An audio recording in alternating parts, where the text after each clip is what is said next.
Hello friends, recipe and tips channel में आपका स्वागत है। आज है शरद पूर्णिमा और आज हम बनाते हैं चावल की खीर।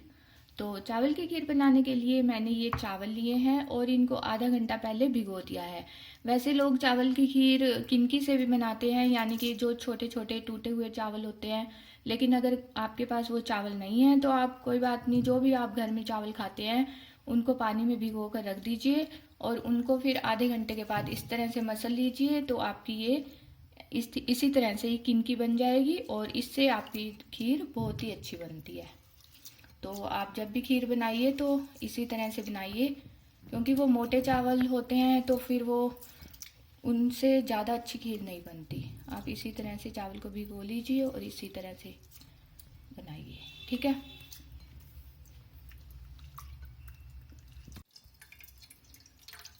तो ये एक बार साफ पानी से धो लेती हूँ।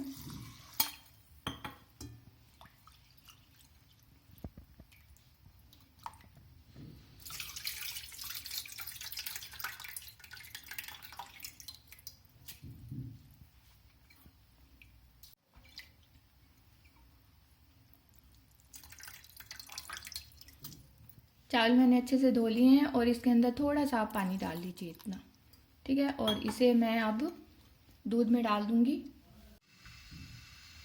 यहाँ मैंने दूध को गर्म कर लिया है। ये मेरे पास 2 लीटर दूध है और ये आधी कटोरी के लगभग चावल है, ठीक है। इनको मैंने अच्छे से आपको दिखाया है कि किस तरह से मैश किया था इनको भिगोकर।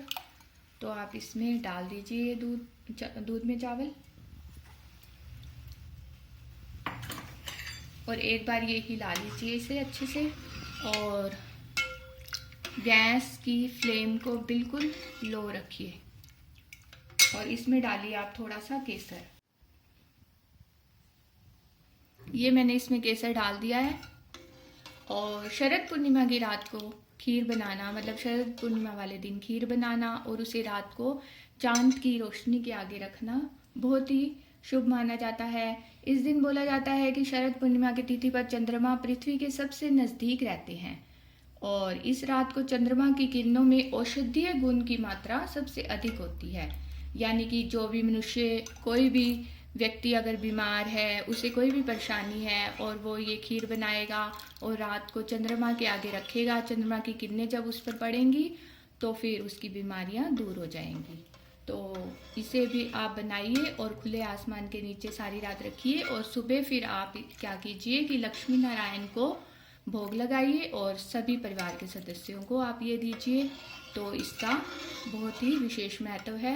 आप ज़रूर बनाइए। और अगर आपके पास गाय का दूध है तो आप गाय के दूध में ही बनाइए, और अगर नहीं है तो आप कोई भी दूध ले सकते हैं, लेकिन आप बनाइएगा ज़रूर इसी तरह से चावल की खीर। बस इसी तरह से आप ये खीर रख दीजिए, अपने आप बनती रहेगी ये। और थोड़ी थोड़ी देर बाद इसे चलाते रहिए 4-5 मिनट के बाद। और इसके फ्लेम बिल्कुल लो रखनी है और इसके ऊपर आप उल्टी करके ये रख दीजिए। ये टिप्स बता रही हूँ आपको। अगर आप कोई काम कर रहे हैं और आप ये थोड़ी देर हिलाना भूल गए हैं, और नहीं तो आपका दूध बाहर निकल सकता है।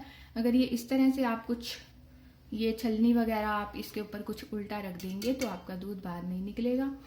तो बस हिलाते रहिए आप 5 मिनट के बाद। तो ये देखिए, इस टिप का यही बेनिफिट है कि आपका दूध बाहर बिल्कुल नहीं निकल रहा। तो हिला लेते हैं आप इस दूध को। ये देखो, खीर बस बनने ही वाली है हमारी। थोड़ी देर और रखेंगे, फिर हम इसमें चीनी डालेंगे। चावल बिल्कुल गल चुके हैं तो थोड़ी देर हम इसे और रखते हैं 5 से 7 मिनट तक।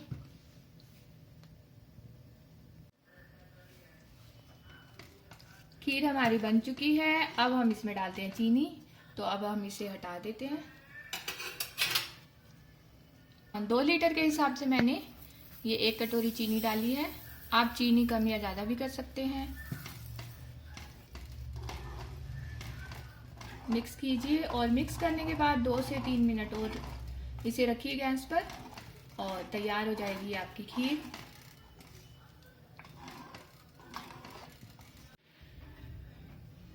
चीनी डालने के बाद अब हम इसमें डालते हैं थोड़े ड्राई फ्रूट्स।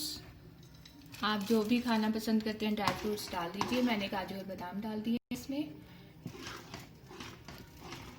1-2 मिनट के बाद मैं इसको बंद कर दूंगी फ्लेम को। तो रेडी हो चुकी है यहाँ हमारी चावल की खीर, ये देखिए। और आज शरद पूर्णिमा है और शरद पूर्णिमा के दिन आपको ये चावल की खीर घर पर ज़रूर बनानी चाहिए और इसे उसी दिन नहीं खाना है, नेक्स्ट डे आपको इसे खाना है। और इसे बनाने के बाद रात को आप क्या करें कि आसमान के नीचे, खुले आसमान के नीचे बाहर जहाँ पे चांद की किरणें डायरेक्ट आपकी खीर पर पड़े वहाँ आप रख दीजिए। और अगर आपके पास कोई चांदी का बर्तन है खुला तो आप उसमें ये खीर रखें, ठीक है। और अगर आपके पास खुला चांदी का बर्तन नहीं है या फिर आपके पास चांदी की कोई भी चीज़ है, प्लेट, चम्मच या कोई भी मतलब कुछ भी चांदी का कुछ भी छोटा सामान है, जैसे ये मेरे पास प्लेट है, तो आप उस खीर के अंदर इसे इस तरह से डाल दें, ठीक है। और रात भर उस चांदी को इस खीर के साथ पड़ा रहने दें। और सुबह आप क्या करें कि फिर इसे निकाल कर आप भगवान जी को भोग लगाएं, लक्ष्मी नारायण को, और उसे फैमिली में सबको। जब आप इसमें चांदी की कोई चीज़ रखेंगे तो जो दूध, चावल और चांदी का कनेक्शन है वो चंद्रमा के साथ सीधा कनेक्शन होता है इसका, दूध, चावल और चांदी का। दूध, चावल और चांदी का कनेक्शन चंद्रमा के साथ होने से जिसका भी चंद्रमा कमज़ोर होता है उसको ये बहुत फ़ायदा देता है। जैसे कोई इंसान है अगर वो परेशान रहता है तो उसे इस खीर खाने से पॉजिटिविटी मिलेगी। और अगर वो रोगों से ग्रस्त है या कोई भी बीमारियों से ग्रस्त है तो उसके लिए ये खीर अमृत तुल्य है। वैसे तो सभी खाते हैं इस खीर को, लेकिन जो बीमार व्यक्ति है उसे ये खीर आप ज़रूर खिलाइए, इसे बहुत फ़ायदा मिलता है। और अगर आपको मैं 2 टिप्स और बता रही हूँ, अगर आपकी आंखों की रोशनी कमज़ोर है तो आपको चांद को डायरेक्ट देखना है इस दिन, और आपको चांद को देखने के बाद सुई में धागा जरूर डालना है, इससे आपकी आंखों की रोशनी भी बढ़ेगी। तो ज़रूर बनाइए आप ये खीर और फिर सबको सुबह खिलाइए। जब आप इस खीर को खुले आसमान के नीचे चांद की रोशनी के नीचे रखेंगे तो आप इसे प्लेट वगैरह से मत ढकिएगा, या तो आप किसी दुपट्टे से, जो नेट का दुपट्टा होता है, उससे ढकिए, या फिर ये मसलिन क्लॉथ इस तरह का ले लीजिए और उससे इस तरह से ढकिए, ताकि जो चांद की किरणें हैं वो सीधा आपकी खीर के ऊपर पड़े और इसे फिर अमृत तुल्य आपको इसका लाभ हो। और अगर आपको मेरी आज की ये रेसिपी पसंद आई हो तो लाइक कर दीजिए, सब्सक्राइब कर दीजिए मेरे चैनल को। मिलती हूँ अगली रेसिपी या टिप्स के साथ, तब तक के लिए बाय बाय।